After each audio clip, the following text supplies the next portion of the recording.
Okay, as far as the Department of Justice, hindi po naapektuhan yung paggalaw ng mga investigasyon na ginagawa namin.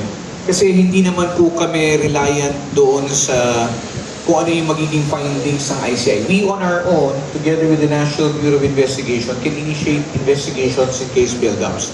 But having said that, knowing that the ICI is there, and knowing the mandate of the ICI, ang ginagawa po ng Department of Justice para po matiyak na yung ginagawa ng isang ahensya ay hindi na ulitin ang iba pa. Nagko-coordinate po kami at kung kami po ay meron pong ugnayan lagi between the department and the ICI. Task force which I head which conducts its investigations on flood control projects. Lagi po silang presente, lagi po silang nandiyan.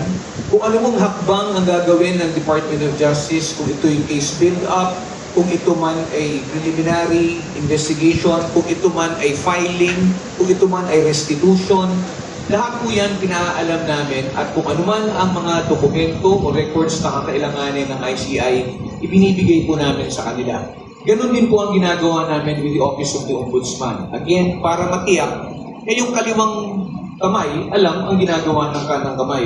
At hindi na sayang ang resources, hindi masayang ang oras, tutuon ng isang kaso na naimbestigahan na pala. Sabi naman, Gerard, tuloy-tuloy yung trabaho. No? Hindi mo ito.